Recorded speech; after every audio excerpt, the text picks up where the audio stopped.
आज हम लोग डिस्कस करेंगे लेटेंट मैस्टोइडाइटिस। लेटेंट का मतलब होता है छुपा हुआ, हिडन, मास्क। तो अब इसमें क्या होता है कि मैस्टोइडाइटिस तो होता है लेकिन हमें नहीं पता चलता है क्योंकि कोई साइंस एंड सिम्टम्स नहीं शो हो रहे होते हैं पेशेंट के अंदर। और जो मैस्टोइड है उसके अंदर जो एयर सेल्स होते हैं उनकी डिस्ट्रक्शन हो रही होती है। डिस्ट्रक्शन हो रही है लेकिन साइन एंड सिम्टम नहीं शो हो रहा है, इसलिए हम इसको क्या कहते हैं, latent mastoiditis. It is the condition of slow destruction of mastoidial cells but without the acute signs and symptoms of acute mastoiditis। अब इसमें कोई भी साइन एंड सिम्टम हमें मिल नहीं रहा होता है।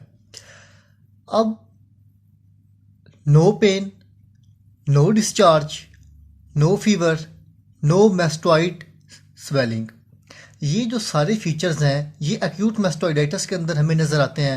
एक्यूट मैस्टोइडाइटिस के अंदर हमें पेन भी होती है, डिस्चार्ज भी नज़र आता है, फीवर भी होता है, मैस्टोइड के ऊपर स्वेलिंग भी होती है, मैस्टोइड टेंडरनेस भी होती है। जबकि लेटेंट या मास्क्ड मैस्टोइडाइटिस के अंदर क्या होता है, ये सारे साइंस एंड सिम्टम्स एब्सेंट होते हैं। तो फिर इम्पॉर्टेंट बात यह है कि हमें कैसे पता चलेगा या हम कैसे डायग्नोज कर पाते हैं। जब आप किसी भी पेशेंट की मैस्टोइडेक्टमी करते हो, मैस्टोइडेक्टमी सर्जरी होती है मैस्टोइड की, तो जब आप सर्जरी करते हो तो उसके दौरान आपको ये बीमारी नज़र आती है।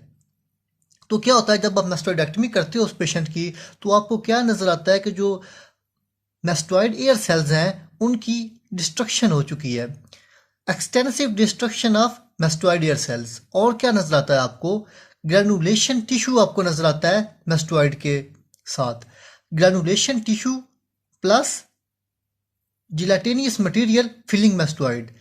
जब मतलब क्या है कि जब आप मैस्टोइडेक्टमी करते हो ना, तो आपको क्या नज़र आता है कि जो मैस्टोइड एयर सेल्स हैं वो डिस्ट्रॉय हो चुके हैं और मैस्टोइड के अंदर कोई भी मटेरियल भरा हुआ है। अब ये जो है क्यों होता है, इसकी रीज़न क्या है कि जब भी किसी पेशेंट को ना एक्यूट मैस्टोइडाइटिस हो जाता है तो आप उसकी एंटीबायोटिक ट्रीटमेंट स्टार्ट करते हो, तो वो पेशेंट क्या करता है कि वो एंटीबायोटिक थेरेपी जो है वो पूरी नहीं, मुकम्मल नहीं करता है, मेडिसन को मिस कर देता है, डोजेज जो है वो पूरी नहीं करता है, किसी भी वजह से जो एंटीबायोटिक की थेरेपी है वो मुकम्मल नहीं हो पाती है, तो हमें क्या हो जाता है, मैस्टोइडाइटिस हो जाता है। मोस्टली ये पेनिसिलिन की वजह से होता है जो कि हम एक्यूट ओटाइटिस मीडिया के अंदर पेशेंट्स को देते हैं। अब जो है हम क्लिनिकल फीचर्स जो हमें हैं नज़र आएंगे इसके अंदर, वो क्या क्या होंगे। जो पेशेंट होगा ना वो मोस्टली क्या होगा, चाइल्ड, और वो क्या कहेगा कि आप उसके कान के पीछे हल्का हल्का दर्द है और जो उसके अंदर परसिस्टेंट हेयरिंग लॉस होता है, ये सिम्टम्स हैं। Patient is often a child with mild pain behind ear but with persistent hearing loss.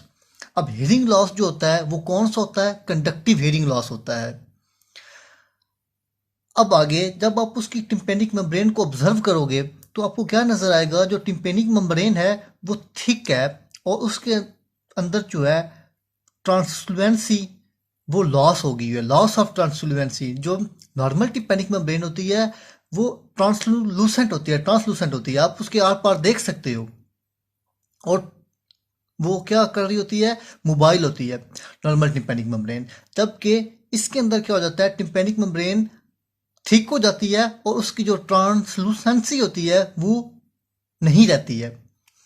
अब जब आप एक्सरे करवाते हो मैस्टोइड का तो उसमें आप क्या देखते हो कि जो ईयर सेल्स हैं, मैस्टोइड ईयर सेल्स, वो क्लाउडी नजर आती हैं आपको, clouding of mastoid air cells with loss of cell outline, उनकी आउटलाइन भी डिस्ट्रॉय हो चुकी होती है।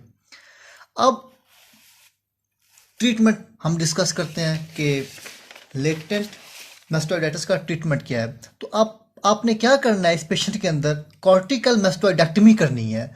कॉर्टिकल मैस्टोइडेक्टमी करने के बाद आपने उसको फुल डोज ऑफ एंटीबायोटिक्स देनी है। Cortical mastoidectomy plus full dose of antibiotics is the treatment of choice for latent मैस्टोइडाइटिस।